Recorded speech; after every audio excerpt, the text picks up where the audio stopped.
एक और बड़ी सांस्कृतिक गिरावट हमारे देश में आई है, वो हमारे गीत संगीत में। हमारा जो गीत संगीत है दुनिया में सबसे अद्भुत है। भारतीय संगीत और भारतीय गीतों के बारे में सारी दुनिया मानती है कि ये कुछ विशेष किस्म का यहाँ संगीत और कुछ विशेष किस्म के गीत यहाँ विकसित हुए हैं भारत में। लेकिन और उसके साथ नृत्य भी है। संगीत के 3 हिस्से हैं हमारे देश में, गायन है, वादन है, नृत्य है। तीनों ही विशेष हैं पूरी दुनिया में, और वो भी हमारी सभ्यता, हमारी संस्कृति, हमारी जलवायु, हमारे पर्यावरण, हमारे वातावरण आदि आदि को ध्यान में रखकर विकसित हुए। अगर आप भारतीय नृत्यों के बारे में बात करें तो पहाड़ के जो क्षेत्र हैं इस देश के, वहां पर होने वाले नृत्य और मैदान के जो क्षेत्र हैं वहां पर होने वाले नृत्यों में जमीन आसमान का अंतर आपको मिलेगा। एक उदाहरण से समझाता हूं। हम मणिपुर जाएं तो मणिपुरी नृत्य हम देखेंगे। मणिपुरी नृत्य में पद संचालन जो होता है, पांव का संचालन जो होता है, वो बहुत धीरे धीरे धीरे धीरे स्लो मूवमेंट में है। और हम अगर मैदान में आके कथक देखना शुरू करें तो पद संचालन उसमें बहुत तेज है, क्योंकि मैदानी इलाके में तेज पद संचालन पर नृत्य किया जाना बहुत आसान है, संभव है। पहाड़ी इलाकों में तेज पद संचालन पर न नृत्य हो सकता है, न उससे शरीर को संभाला जा सकता है। माने नृत्यों का विकास भी हमारे यहाँ हुआ है तो जलवायु और पूरे वातावरण की जरूरत के हिसाब से है। हम हिमाचल प्रदेश का नृत्य देखें, हम जम्मू कश्मीर का नृत्य देखें, हम उत्तराखंड का नृत्य देखें, हम मणिपुर का नृत्य देखें, या नागालैंड का देखें, या मिजोरम का देखें, या त्रिपुरा का देखें, इस पूरे क्षेत्र के नृत्य को आप देखेंगे जो हिमालय से लगा हुआ इलाका है।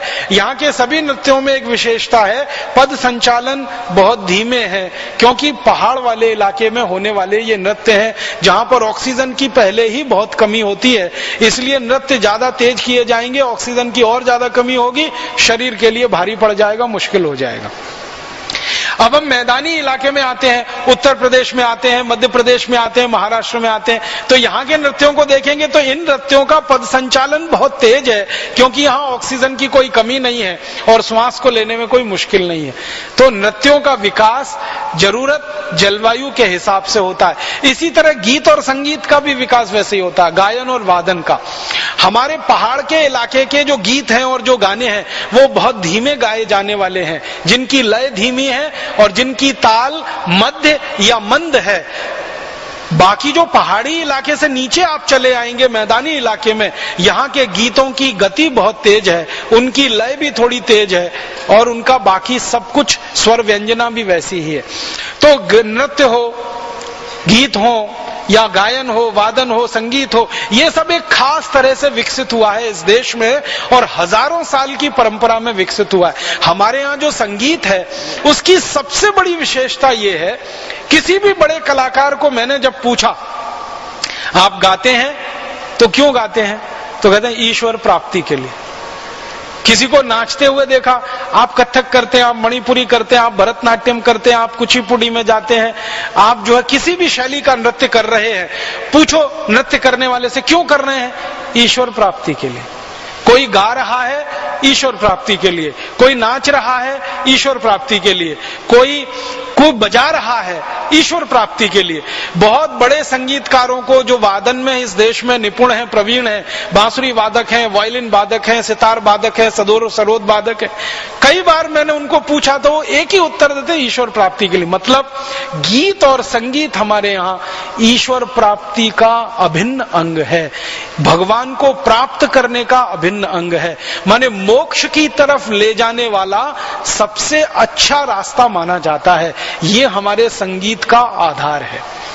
अब हमारे यहाँ पश्चिम का अंधानुकरण हुआ और पश्चिम के अंधानुकरण में, खासकर यूरोप और अमेरिका के अंधानुकरण में, हमारे गीत और संगीत की सारी हालत खराब हो गई। ना हमारा सुर बचा, ना लय बची है और ना ताल बचा है। और ऐसे ऐसे गीत हमारे देश में घुस गए जिनको गाना तो छोड़ दीजिए, जिनके शब्दों का उच्चारण करने में शर्म आती है। हमारे देश में ये फिल्में बनाने वाले जो फिल्मकार हैं, भगवान इनका जितनी जल्दी भला करे उतना अच्छा है। इन्होंने ऐसा सत्यानाश किया है भारतीय गीत संगीत और नृत्य का, पश्चिमी की धुनें चुराते हैं। अमेरिका और यूरोप के गानों की धुनें चुराते हैं और हिंदी शब्द देकर उनको गड़बड़ झाला बनाकर पेश कर देते हैं और एक ऐसा शब्द उसका इस्तेमाल करते हैं, ये फ्यूजन है। माने पश्चिम के गानों की धुन और भारत के भाषा के शब्द ये जोड़ तोड़ के, अब उसमें ना भारत बचता है ना यूरोप बचता है, वो अधकचरा हो जाता है। ना हम विदेशी हो पाते हैं ना स्वदेशी रह पाते हैं, बीच के हो जाते हैं।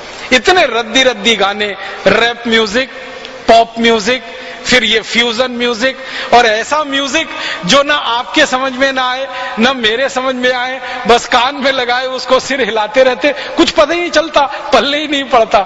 हमारे देश में बड़ी बड़ी दीवानगी है पश्चिम के कलाकारों के प्रति। एक थोड़े दिन पहले अमेरिका का कलाकार स्वर्गवासी हो गया, भगवान उसकी आत्मा को शांति दे, माइकल जैक्सन। अब उसके गाने हिंदुस्तान में लोग सुनते हैं, समझ में नहीं आता क्या गा रहा है। फिर उसका डांस भी देखते हैं, वो भी समझ में नहीं आता क्या कर रहा है।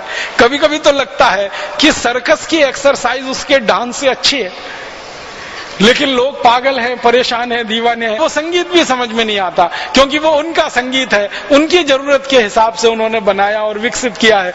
हमारा संगीत हमको समझ में आएगा, उनका उनको। लेकिन ये अंधानुकरण इतना जबरदस्त है कि जो कम उम्र के युवा हैं ना, 15-16 साल से लेके 20-25 साल के, अगर उनमें से कोई युवा माइकल जैक्सन को देखता और सुनता नहीं है तो वो पिछड़ा माना जाता है। वो 18वीं सेंचुरी का है और जो अगड़ा माना जाता है 21st सेंचुरी वाला, वो वही है जो माइकल जैक्सन को सुने, देखे और समझे, हालांकि पता कुछ भी न चले उसमें।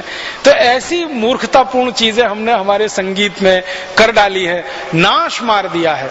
इतने सुंदर सुंदर गीत इस देश में बने हैं और बहुत सुंदर सुंदर गीत इस देश में चले हैं और बहुत सुंदर सुंदर गीत लोगों के जहन में उतरे हुए हैं, वो सब भूल गए हैं। पश्चिम से आए हुए, अमेरिका यूरोप की नकल किए हुए गीतों को हमने जबरदस्ती गाना और दूसरों को बताना, ये हमारे देश में शुरू हो गया। मुझे सबसे ज्यादा दुख और अफसोस इस बात पे होता है कि भारत में संगीत जो है ना, हर एक काम में है। जीवन के हम जितने काम करते हैं बिना संगीत के हम नहीं करते। हमारे घरों में बचपन से हमने देखा और उच्च स्तर तक हर जगह संगीत दिखाई देता है, हर काम में, क्योंकि हम किसी काम को बोरियत नहीं मानते। हमारे यहाँ कोई भी काम बोरियत भरा नहीं है क्योंकि हर काम में संगीत जुड़ा हुआ है। बच्चे का जन्म हो तो एक खास तरह का गीत, खास तरह का संगीत गाया जाता है, बजाया जाता है, सभी जातियों में, सभी समूहों में। बच्चों का विवाह हो, युवा हो जाए तो खास तरह के गीत गाए जाते हैं, खास तरह का संगीत बजाया जाता है। फिर इसी तरह से जीवन के कोई भी काम हम करें, जैसे हम खेत में गेहूं बो रहे हैं, धान बो रहे हैं, मक्की डाल रहे हैं, बाजरी डाल रहे हैं, तो मैंने गांव में देखा है माताओं को खास तरह के गीत गाते हुए वो खेतों में बुआई का काम करती है और खास तरह के गीत गाते हुए कटाई की जाती है, खास तरह के गीत गाते हुए धान को घर में लाया जाता है, खास तरह के गीत गाते हुए उसको सहेजा जाता है, संवारा जाता है। माने हर काम हमारा गीत संगीत से जुड़ा हुआ है और खास तरह का, विशिष्ट तरह का है। पश्चिम में तो कुछ है नहीं ऐसा, यूरोप में तो कुछ ऐसा है नहीं, अमेरिका में तो कुछ ऐसा है नहीं। जीवन का हर काम संगीत के साथ किया जाए ये तो सवाल ही नहीं उठता, ये तो भारत में ही है। शायद इसलिए है कि भारत में किसी काम में बोरियत नहीं आनी चाहिए, वो काम बोझा नहीं लगना चाहिए, इसलिए गीत संगीत के साथ शुरू किया जाता है और खत्म किया जाता है। मैंने तो, मुझे बचपन का याद है, गांव में एक दूसरे का घर बनाने में एक दूसरे की मदद करने वाले लोग भी खास तरह के गीत और संगीत से ही करते रहते हैं। किसी के घर में छप्पर डालना है, किसी के घर का छप्पर उतारना है, किसी के घर में खपरेल डालनी है, किसी के घर की खपरेल बदलनी है, पूरा गांव इकट्ठा होता है, खास तरह के गीत गाए जाते हैं और ये सब काम होता चला जाता है। और भारत में ये गीत संगीत जो विकसित हुआ है, इसमें दो हिस्से रहे हैं।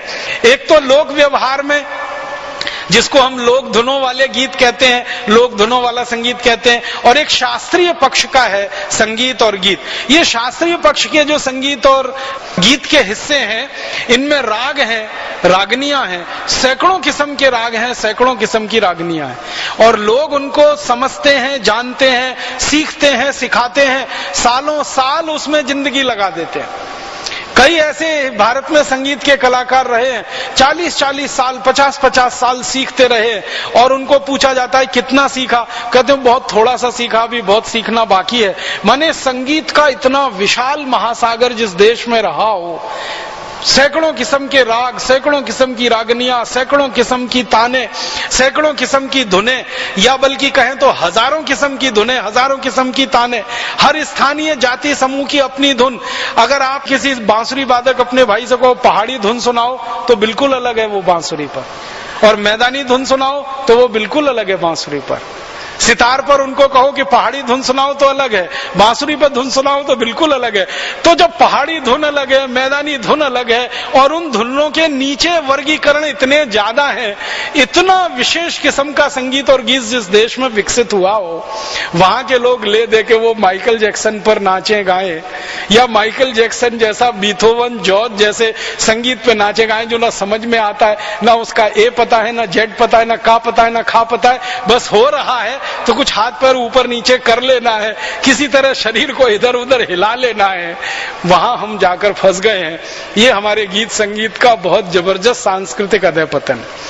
हमारे बच्चों को बचपन से शिक्षा में जो संगीत पहले शामिल होता रहा, गुरुकुलों की जो शिक्षा पद्धति इस देश में रही है, उसकी सबसे बड़ी विशेषता रही है कि गुरुकुलों में बच्चों को बचपन से पहली कक्षा में दो ही चीजें सिखाई जाती थी, गणित और संगीत। संगीत और गणित बच्चे इस देश में बचपन से सीखा करते थे, पहली कक्षा से। तो जब आप संगीत के साथ चीजें सीखेंगे तो आपको कोई चीज बोझल होने वाली नहीं है, तो जीवन में आनंद ही आनंद आपको मिले। तो भारत में हर काम करते हुए जो आनंद की अनुभूति होती रही है, उसका एक बड़ा आधार रहा है हमारा संगीत, हमारे गीत। लेकिन अब वो धीरे धीरे खत्म हो रहे हैं, और उनको खत्म होने में या खत्म कराने में फिल्मों को बनाने वालों की सबसे बड़ी भूमिका है। हमारे देश का जो लोक जीवन का संगीत है, लोक जीवन के जो गीत हैं, वो फिल्म वालों ने उनका बहुत नाश किया है। एक जमाना था जब 1960 के पहले, 1970 के पहले की फिल्में बनती थी तो लोक जीवन के गीत और संगीत दोनों उनमें रहता था। अब 1980 के दशक के बाद की जो फिल्में बन रही हैं, वो पूरी तरह विदेशी फिल्मों की नकल है। और अभी तो इतना बुरा हाल है हमारे देश में कि विदेशी फिल्म की पूरी कहानी चुरा लेते हैं, बस हिंदी भाषांतरित करके उसकी फिल्म बना के बाजार में डाल देते हैं। इतना बुरा हाल है। इस देश के जितने भी फिल्म निर्माता निर्देशक हैं, उनमें 2, 4, 6, 10 को छोड़ दिया जाए तो बाकी सब नकल करने में लगे हुए हैं। हॉलीवुड की फिल्मों की नकल करते हैं और मुंबई में उनको रिलीज करा लेते हैं। अमेरिका की फिल्मों की नकल करते हैं, यूरोप की फिल्मों की नकल करते हैं, पूरी स्टोरी, पूरा प्लॉट वहां से चुरा लेते हैं और हिंदी में या किसी भाषा में प्रस्तुत उसको कर देते हैं। बहुत ज्यादा अधःपतन है ये हमारी संस्कृति का।